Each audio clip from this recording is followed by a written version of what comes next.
bem-vindos a mais um Resenha Corporativa, podcast do seu negócio. E hoje nós voltamos aqui sobre o tema de contabilidade, tema de tributos, né? Aí a gente falando aqui agora, hoje especificamente, com a Billion Contabilidade, com o Alisson Desidério. Pronunciei certo, Alisson Desidério. Certíssimo, Sara. Seja bem-vindo, Alisson. Alisson, contador. Exato. CEO da Billion Contabilidade. O Alisson, conta um pouquinho pra gente da sua história, como que você resolveu, né, se tornar, porque eu acho que assim, tem aquela questão também da vocação, né? Quem gosta de uma área, quem gosta de outra, mas o que te levou a abrir, na realidade, né, a ser hoje o CEO da Billion Contabilidade? No meu caso não teve vocação, mas é interessante também. Prazer estar aqui com vocês. Obrigado pelo convite. E eu começo, na verdade, numa oficina mecânica. Trabalhando, Nossa, sério? trabalhando na oficina mecânica. O meu sogro, ele era gerente de um escritório de contabilidade, né? Uhum. E surgiu uma oportunidade de trabalhar como office boy dentro do escritório. E eu Tá. olhava o office boy andava bonito, de terno limpinho, e eu na oficina eu andava com a roupa um pouco suja. Eu falei, vou trabalhar no escritório. E fui trabalhar como office boy lá no escritório do escritório de contabilidade, né? Só que eu não queria seguir a área contábil. Na verdade, eu queria ser engenheiro na época. Eu fiz a prova do Enem, eu fui aprovado na Universidade Federal do Rio Grande do Sul para fazer engenharia mecânica, que é o que eu queria, mas eu não quis ir porque era muito longe. Eu queria passar na UFABC aqui de São Paulo, né? Então eu decidi estudar mais um pouco, né, para ver se eu passava. Só que no decorrer do tempo, eu fui promovido para trabalhar dentro do escritório. Eu comecei a trabalhar no setor de RH, departamento pessoal, cuidando ali da parte de folha de pagamento, de funcionário e tudo. E eu enviava junto o boleto de honorário do escritório de contabilidade. Ia junto Uhum. com a folha de pagamento, né? E aquilo começou a chamar minha atenção. Eu gosto de número, né? Então eu fiz uma soma. Eu vi ali qual era o ticket médio do escritório, né? Somei o valor total e comparei com o salário de um engenheiro. Aí eu falei, bom, na verdade eu já tô aqui, tô tendo uma oportunidade, né? O escritório é uma empresa rentável e ao invés de eu tentar ser aprovado na UFABC, que é bem difícil de passar, eu vou seguir carreira na contabilidade. Aí eu comecei a estudar ciências contábeis, né? E eu não parei, me formei nos 5 anos mesmo, estudando. E durante a época da faculdade, eu já fui atrás de clientes, né? Isso em 2016. Então, fazia a universidade à noite, né? De manhã eu trabalhava no escritório, mas eu ia atrás de cliente, né? Porque meu sonho passou a ter meu escritório de contabilidade, mesmo trabalhando em um. E eu fui pegando alguns clientes, né? Até que eu me formei, né? E quando eu me formei, eu saí do escritório e fui trabalhar em escritório de recuperação tributária. Escritório do Roberto Justus, que a sede é lá no Rio Grande do Sul e tinha uma filial aqui em São Paulo. Só que eu fui trabalhar na parte de vendas, no setor de vendas. Eu Uhum. fui trabalhar para aprender o know-how de vendas e trazer para o meu escritório. Trabalhei lá durante 3 meses, né? E o legal é que lá eu aprendi a parte de vendas, que é a parte mais importante do escritório, na minha opinião, né? E eu trouxe para o meu escritório, montei hoje. Meu escritório, o escritório físico tem 2 anos, mas eu já atuo na área há mais de 8, né? E lá a gente trabalha com recuperação de impostos, além da parte da contabilidade, nós fazemos registro no INPI, abertura de empresa, BPO financeiro. Então a gente está aderindo mais serviços ao escritório, né, para conseguir fazer prestar um serviço 360 para o cliente ali, Então atender eu ele em tenho que todas as fazer até formas. uma correção, não tem nada a ver com vocação. A sua Não, vocação é empreendedorismo. Porque exato. assim, até pelo você contar a sua história, da questão desde a mecânica, a oportunidade dentro do escritório de contabilidade, o que você enxergou em relação até à remuneração que você poderia alcançar, o interesse em ter o seu escritório, ir trabalhar no escritório dos justos para pegar um know-how de vendas. Na realidade, a tua vocação ali, de fato, você tem razão. É uma vocação para empreender, para ser um empresário. E talvez por isso que você tenha se tornado tão conhecido no meio da contabilidade e hoje seja aí o CEO da Billion, né? Porque você conseguiu ter uma visão muito mais amplificada, não apenas do que você queria, mas aonde você poderia chegar também. Exato. Eu fiz uma comparação ali, né? O tempo que eu ia perder para passar em engenharia, o que, que eu poderia já começar a agregar de fato, né? Na minha vida financeira e na minha carreira em si, né? Eu falei, bom, eu vou fazer faculdade, eu vi que era rentável, né? E eu troquei o caminho, a verdade foi essa, é o que você falou, já visando o meu empreendimento, né? Tanto que assim que eu me formei, a primeira coisa que eu fiz foi largar o meu salário, né? O que eu tinha estável ali, FGTS, tudo que você sabe que o CLT tem, o salário fixo, para ir trabalhar numa forma de comissão, né? Receber na forma de comissão no escritório, na área de vendas, né? Que eu não dominava, eu dominava a parte prática. E fui arriscar. E o legal é que a média do pessoal, né, lá, para fechar o primeiro contrato era em até 3 meses, né? Você tinha esse prazo, tanto que eles pagavam uma ajuda de custo de 3 meses para você fechar, porque essa era a média que o pessoal demorava para fechar um contrato. E eu, no primeiro mês, eu fechei 2 contratos, inclusive contratos grandes, né? E eu falei, bom, isso daqui, se eu trazer para o meu negócio, ao invés Não, de... olha, do pouco que você já falou, eu já imagino que você tenha pensado assim, se eu faço isso aqui para ele, o que, que eu faço no meu negócio? Exato. Não é? Foi essa a Aonde eu ideia. posso alcançar estando num negócio que aí o objetivo é outro, o objetivo é pessoal e intransferível, né? Exato. E esse know-how, ele me ajudou bastante, né? Porque hoje, quando você para conversar com o cliente, o que importa mesmo ali é a sua arte de comunicar com o cliente, assim, de interagir, conseguir vender para ele. Isso daí fez com que eu aprendesse bastante, porque quando você trabalha totalmente na área prática, você não tem, né, esse know-how de vendas. E foi legal que eu saí, fui lá e aprendi, e lá é um escritório que a venda ela trabalha de forma ativa, que é o que eu busco hoje no escritório, né? É a gente abordar o cliente, não esperar só o cliente entrar em contato para fechar. É a gente ir atrás do cliente e fechar com ele, né? E aconteceu agora, recente, essa semana, eu estava almoçando no restaurante e eu vi que o proprietário do restaurante estava no caixa e na hora de pagar eu perguntei para ele, como é que tá a questão da contabilidade aqui? Tá andando, tudo certo? Ah, o Alisson tá... Não falou o Alisson, que eu não sabia meu nome, né? Ah, tá mais ou menos, tal. A gente recebeu uma multa por falta de envio de uma declaração, né? E a gente tá aí, tá pagando a multa e tal. Perguntei sobre valores, perguntei o serviço que prestava e eu fui e apresentei meu trabalho para ele. Eu falei, olha, eu consigo fazer o valor para você um pouco mais caro do que você paga hoje, porém eu vou agregar nisso daqui, eu vou registrar sua marca no INPE, né? Que é o Instituto Nacional de Propriedade Intelectual, e vou trazer um BPO financeiro para você, porque eu vi que você não consegue ter tempo de administrar a parte, porque você está aqui no caixa, mas você tem as contas a pagar, as contas a receber, você tem que olhar relatório, dashboard, que você não tem tempo. Apresentei para ele, ele foi no escritório, marcou uma reunião e fechou com a gente. Nossa, é porque, até pelo que você falou, você tem outros serviços agregados, né? Não é só Sim. simplesmente serviço de contabilidade. Você tem esses outras. A recuperação tributária, eu acho algo assim muito interessante, porque a gente viu surgir aí, né, nos últimos anos até teses sobre as questões tributárias, teses que trazem a recuperação para a empresa, né? E inclusive o surgimento de empresas especializadas só em recuperação tributária. Exato. E por que não, dentro do próprio escritório de contabilidade, que já cuida da contabilidade toda da sua empresa, ter uma frente que vá cuidar disso também. Porque melhor do que ninguém, o contador da tua empresa que sabe aquilo aonde se enquadra, aonde você consegue recuperar. E é interessante isso, que nem você falou dessa proposta.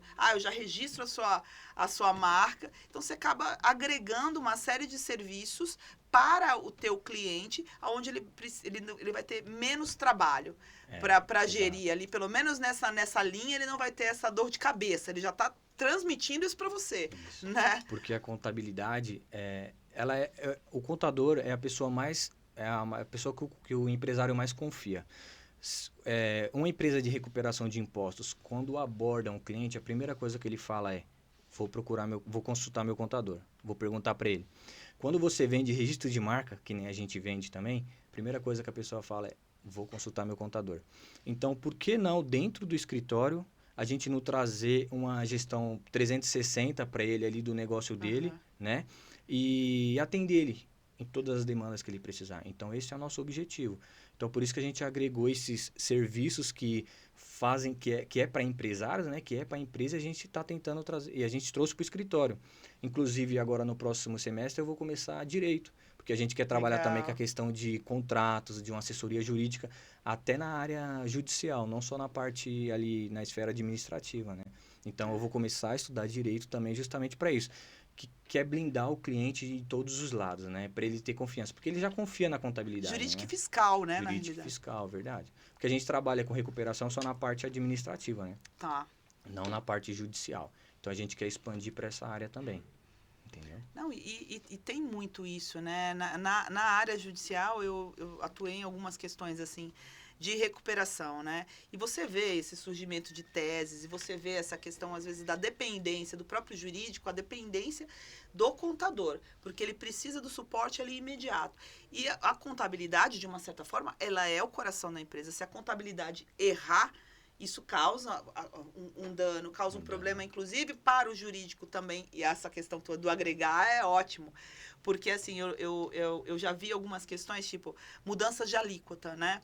Que, às vezes, a contabilidade, quando ela não tem essa expertise, esse dinamismo de entender o todo, ela acaba aplicando uma alíquota errada, principalmente quando há mudanças E legislativas ela não ali. acompanha. Não acompanha. É, Aí aquilo vai ser descoberto alguns anos depois. E você tem que fazer a recuperação desse tributo, né? Ou de forma administrativa ou de forma de forma judicial. judicial. Então, se você tem isso, esse guarda-chuva todo para o teu cliente, fazendo com que ele tenha no mesmo local todo o atendimento das demandas que ele precisa, é um problema a menos para o cliente, né? E você tem um diferencial de mercado, não tem o que se falar a respeito disso, né? É um diferencial de mercado, porque você consegue agregar ali, e hoje tempo é dinheiro, não tem como, você precisa ter expertise, você precisa ter toda essa demanda ali controlada, né? Para que você consiga gerir uma empresa, né? Exato. Porque o cliente ele é abordado por uma pessoa que faz recuperação tributária e ele não conhece essa empresa. E essa É, empresa ela vai retificar os últimos 5 anos dele. é, Entendeu? Então tem que ser de fato uma empresa de confiança para exatamente. fazer esse trabalho, né? Outra coisa que acontece bastante é que na contabilidade, a maioria das contabilidades só trabalha com o Simples Nacional ou presumido. A É, gente já gosta de trabalhar com o lucro real, né? Por quê? Porque o cliente, você pega um cliente que trabalha com um produto que tem uma margem baixa, no Simples Nacional ele paga um imposto sobre o faturamento total. No lucro real, ele paga sobre o lucro e às vezes ele está tendo prejuízo, né? Um entendi. caso que eu peguei bem legal que foi um restaurante. Abrir um restaurante já direto no Simples Nacional. E de imediato, o empresário ele investiu R$ 800 mil para abrir o restaurante, alugar, reformar e tudo. Se essa empresa já tivesse sido aberta no lucro real, todo esse custo dele ia estar registrado na contabilidade, ele já ia começar no prejuízo. Ele ia ficar um bom tempo sem pagar imposto. Entendi. Então, assim que o rapaz abriu o restaurante, no primeiro mês ele faturou bem e já viu a alíquota lá em cima. E você vê que Porque já é abriu meio no que de Simples Nacional. praxe, né? É de A praxe. maioria dos contadores já abre nessa questão do simples. Inclusive vocês devem ser do Simples Nacional aqui. Ou não? Então, aí eu já não sei te dizer. Aí eu já não sei te dizer. Porque é legal também na parte, né? Falando da parte de quem trabalha com produtos digitais, né? A gente pegou um cliente recente que ele é dono de uma página do Instagram e ele vende e-books, né? Tá. Ele vende e-book. E ele está pagando uma alíquota alta de imposto, sendo que o e-book ele tem isenção de alguns impostos, inclusive no Simples Nacional, né? Então a gente pegamos, retificamos e fizemos uma recuperação para ele, através da venda de e-books que ele faz. Ele faz o trabalho ali ele tem uma página com bastante seguidores, né? Ele faz divulgação. E além Tá. da divulgação, ele vende e-book também.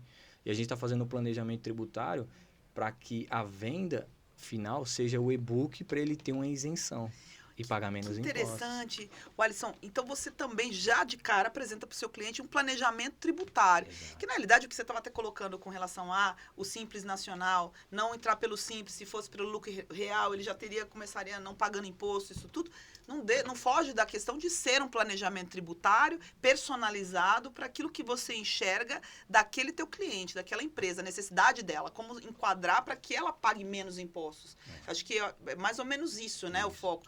Entender o funcionamento da empresa, aquilo que cabe e que vai gerar uma menor carga tributária. Exato. O ideal é justamente isso, porque você pega os comércios, ele já tem um investimento alto para começar a atuar. Então, quando você coloca ele já no lucro real, ele já tem essa despesa. No Simples Nacional, não. Ele não tem benefício nenhum. E sem falar que a compra do material a compra dos produtos que ele coloca para vender gera crédito para ele, né? Tá. Então, ele gera 33% de crédito ali para ele abater no PIS e COFINS, gera crédito de CMS. Quando ele vai pagar, todos os créditos que ele adquiriu, ele abate no imposto final dele. Já no Simples Nacional não tem isso. Então, ele já paga uma alíquota alta de cara, né? E isso acaba tornando o negócio dele inviável, porque vamos supor que ele tem uma margem de 10%, né? E ele está pagando uma alíquota de 16, 18%, a conta não fecha. A tendência dessa empresa ir à falência é muito grande. E aconteceu isso com esse restaurante que eu citei aqui para você, infelizmente. Falta do planejamento tributário, Falta do falta planejamento de uma tributário. contabilidade que conseguisse enxergar desde o ato da abertura da empresa. É. Porque o que você falou até de retificar, é possível retificar, né? Por exemplo, um cliente que chega agora para você, olha, eu estou enquadrado no Simples, mas eu tive esse problema. Ou seja, aquilo que passou, ele já não consegue mudar ou não? Tipo, num caso, vamos colocar hipoteticamente, ele abriu lá o restaurante, gastou X e isso, começou com prejuízo, mas por um erro da contabilidade que o atendia, ele foi enquadrado no Simples.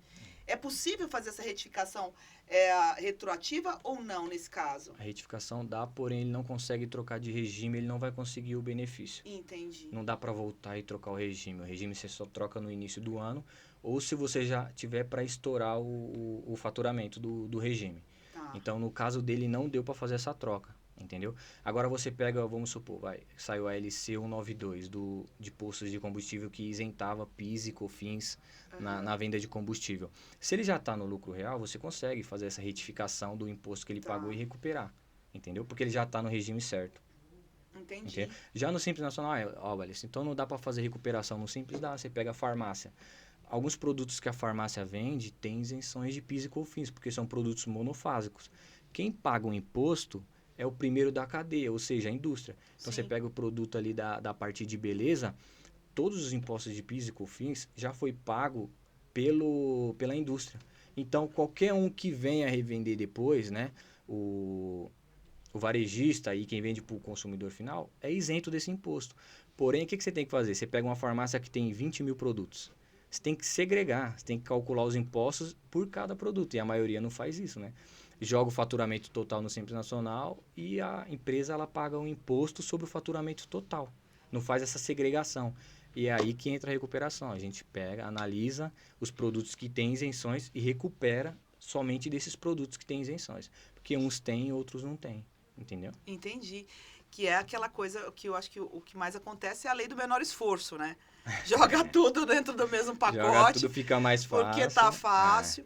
E é aquilo, para você ter um serviço diferenciado, fazer essa segregação ali de todo aquilo ali, isso tudo tem um custo. Tem. Mas é o que você falou, inclusive, do rapaz do restaurante lá que você conversou, viu que o proprietário estava no caixa. Vou te cobrar um valor um pouco maior, mas o meu benefício é esse. Porque eu penso assim, muitas vezes o empresário, ele peca também nisso, no excesso de economia. Porque, claro, você tem que ter uma economia, você tem que cuidar do seu caixa. Mas existem setores sensíveis para a administração de uma empresa, para a gestão de uma empresa, que você tem que olhar com cuidado. A contabilidade é um setor, o próprio jurídico é um setor, é outro. Que são coisas sensíveis. Não adianta, principalmente na contabilidade, não adianta você querer economizar pagando uma taxinha para simplesmente...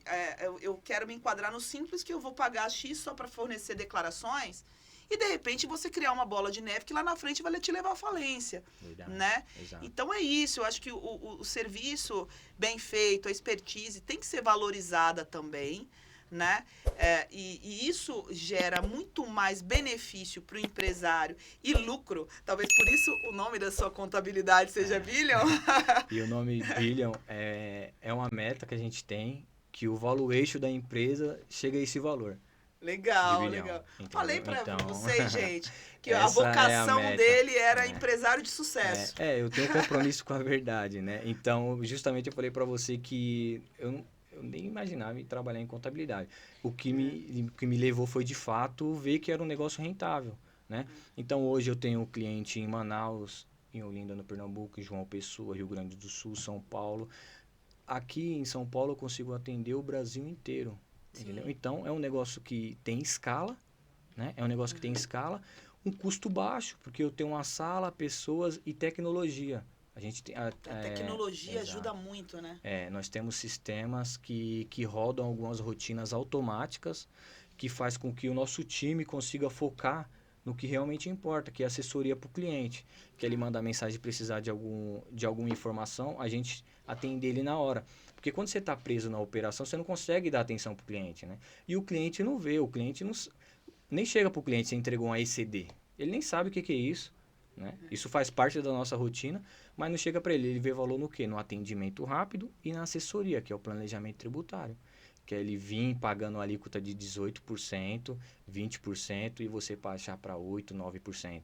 Ele tem uma economia significativa. Por mais que ele vai pagar uma contabilidade um pouco mais cara, mas ele economizou bastante no imposto. E o legal de você economizar no imposto é que isso te alavanca para você vender mais, né? Exatamente. Então, quanto mais você vender, maior é seu lucro, porque você vai estar economizando mais impostos. O valor da contabilidade ali ele vai manter, por mais que aumentou um pouco. Então é o que você falou. Às vezes você economiza na parte contábil, mas você tem um custo com impostos altos. E o imposto ele Exato. representa uma boa parte do seu faturamento. E se você colocar isso na ponta do lápis, o que você, de repente, pode pagar numa assessoria que tenha muito mais qualidade e vai resolver o seu problema é X, e o resultado daquilo, que é o que você economiza de imposto, o retorno que você tem até no seu negócio, é 10 vezes É 10 X. vezes maior. Então, ou seja, acaba sendo irrisório, né, um investimento bem feito. Porque aí é a questão do investimento bem feito. Você saber onde investir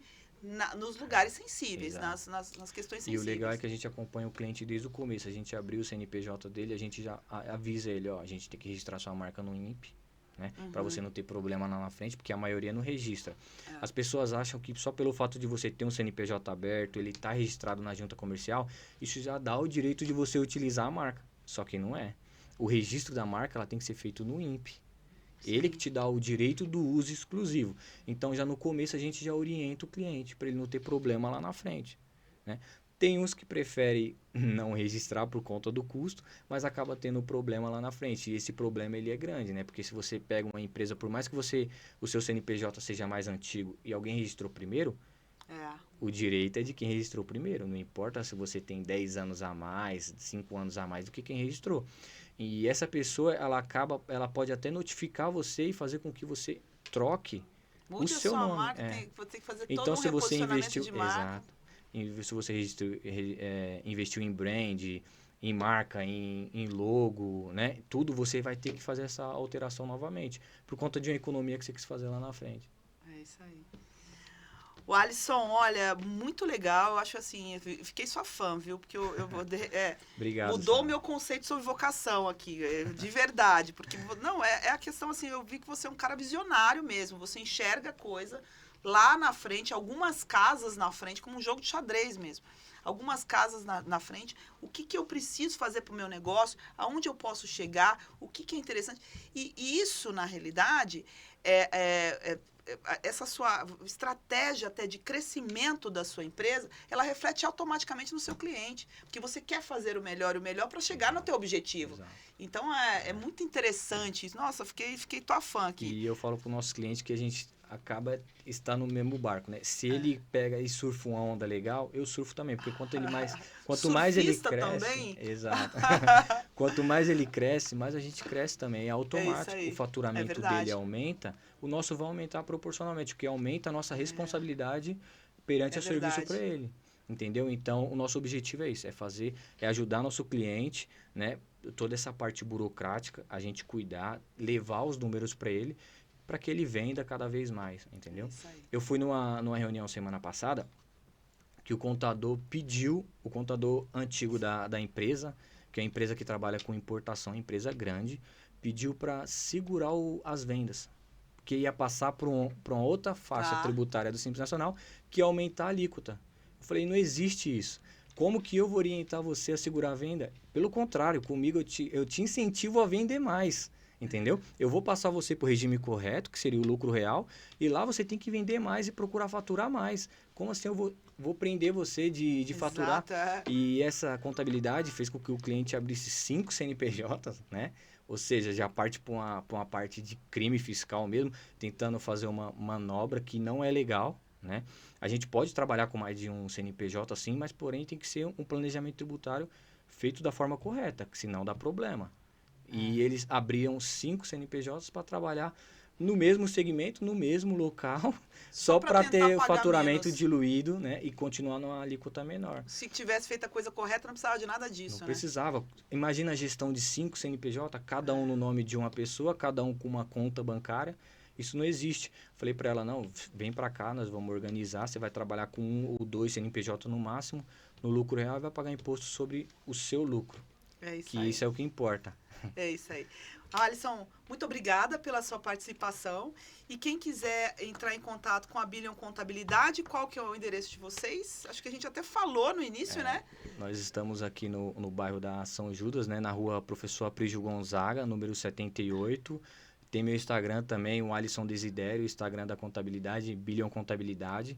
Então é só chamar a gente que vai ser um prazer conversar com o empresário e levar a lucratividade para ele. É isso aí, gente. Vamos ficando por aqui com mais um Resenha Corporativa, o podcast do seu negócio. Obrigado, Sara. Obrigada.